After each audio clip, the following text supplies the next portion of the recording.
guys, welcome back to our video tutorial. Today I'm going to show you how you can install FIFA 2023 on your PC and on your laptop without any issue. So if you're new to the channel, please don't forget to like, share and subscribe. So now let's begin by opening the game folder, which is FIFA 2023, and here you will find these files. So all you have to do now is to create a new folder and we'll name it FIFA 2023. And now right click on the first part of your game folder.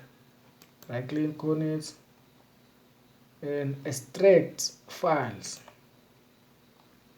And you must choose the folder that you have created, which is FIFA 2023 on desktop.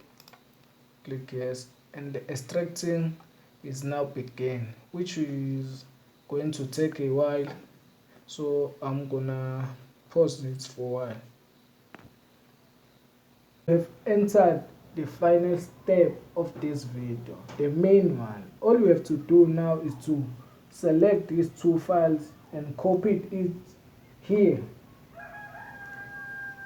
As you see in mine, there they are, and open this, click yes, select English, enhance OK, and here you have to check this limits installer, click yes, and now here you have to choose the hard disk that you want your game to be installed onto, click yes, and next, commentary, English, bonus soundtracks, and you have to uncheck these boxes if you don't have an internet on your computer and click install. There we are, the game is started to install, and all you have to do now is to wait until it finishes installing. So now the game is finished installing, as you see here. So now let's click finish, and then this will pop up and it will take a while too. After that we're good to go.